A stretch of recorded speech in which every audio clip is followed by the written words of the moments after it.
Before we begin, this story involves the loss of 201 passengers and crew at sea, including children, and descriptions of a ship in distress. If that's something you need to step away from, we understand. Take care of yourself first. In July of 1909, a man named Claude Sawyer packed his bags in his cabin aboard the SS Waratah, walked to the gangway at Durban Harbour, and stepped off the ship. He forfeited his ticket. He left his passage to Cape Town behind.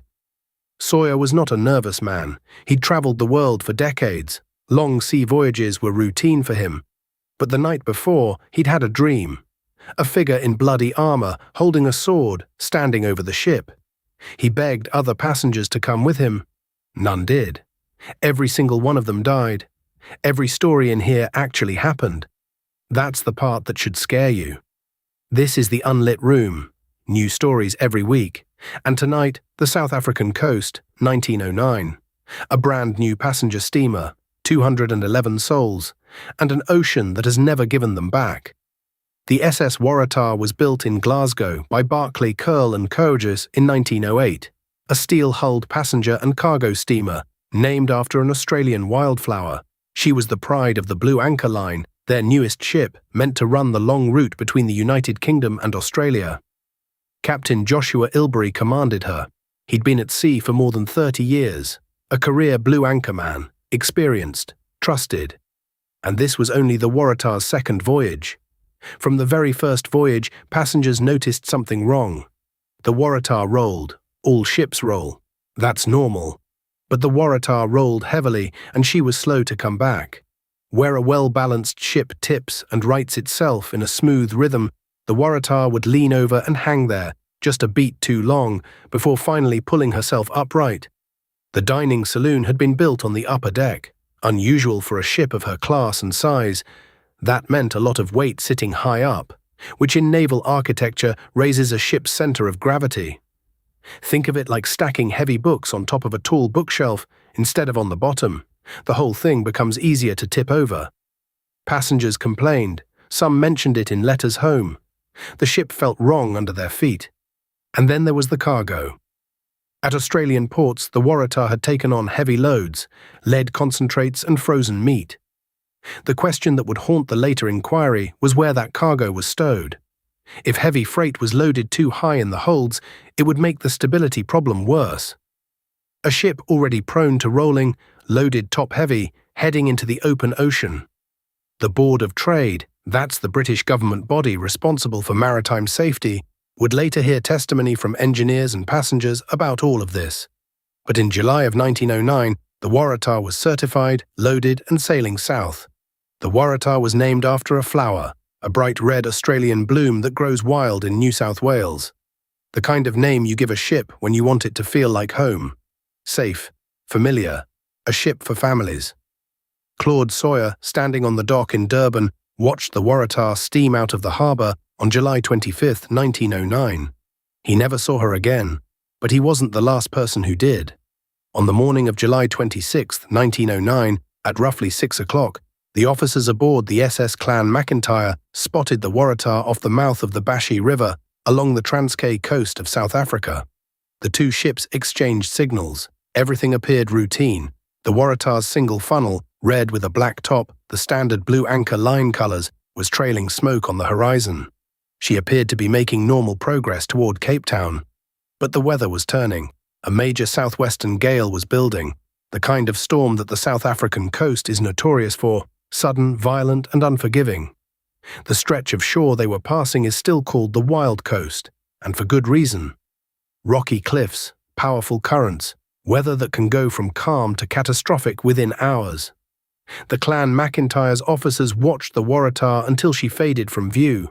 That was the last confirmed sighting of the ship by anyone at sea. 211 people moving steadily south along the coast, heading into a storm that was just getting started. No distress signal was ever received from the Waratah, but that doesn't mean no one saw what happened next. On the evening of July 26th, or possibly early on July 27th, several people standing on the wild coast saw something. A shore-based observer near the mouth of the Bashi River reported seeing a large steamer in distress. The ship was rolling heavily. And then 2 bursts of fire, flares or possibly explosions, bright enough to see from land. And then the ship was gone. The accounts varied.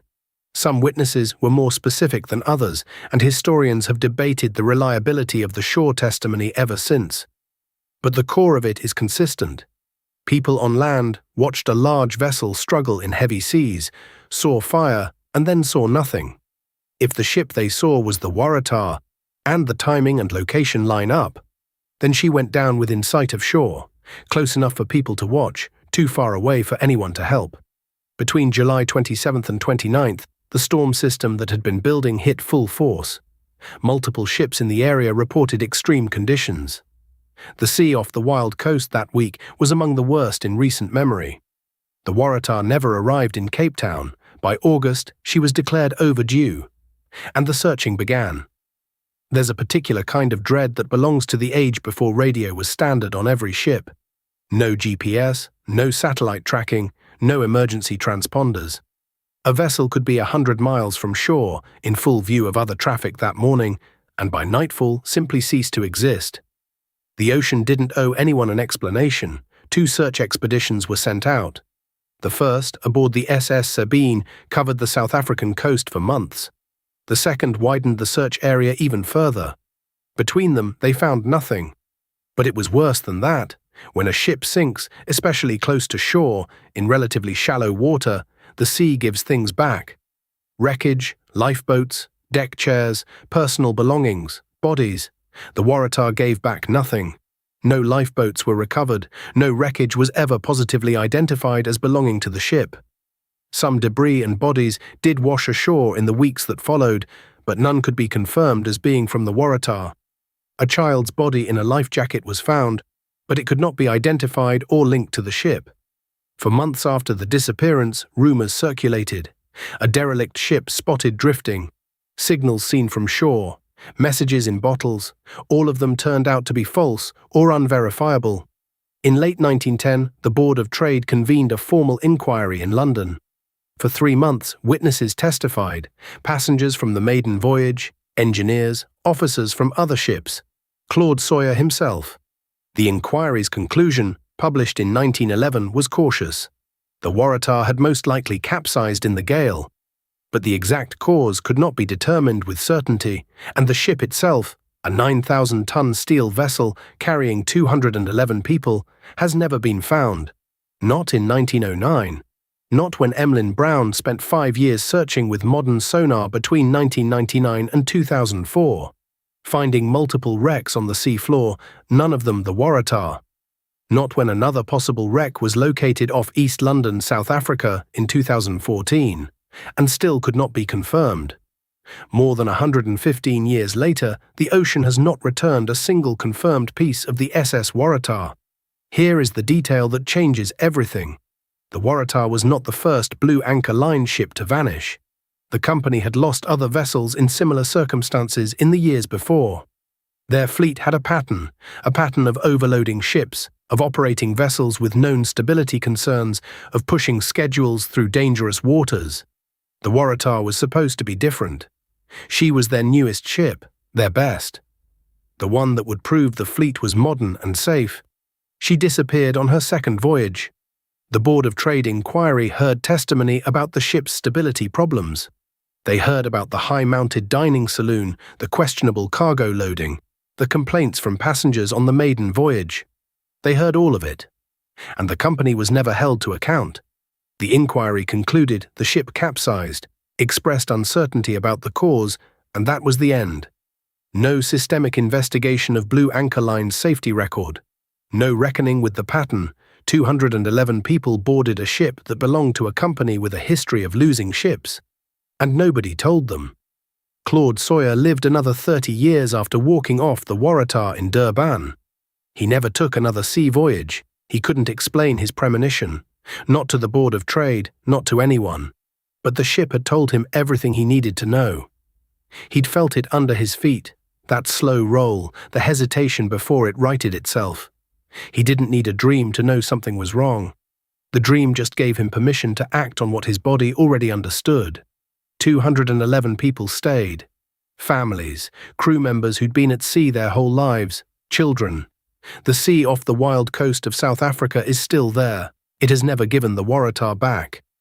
And maybe that's the most unsettling part, not that a ship sank, because ships sink, but that the ocean can take 211 people and leave nothing behind.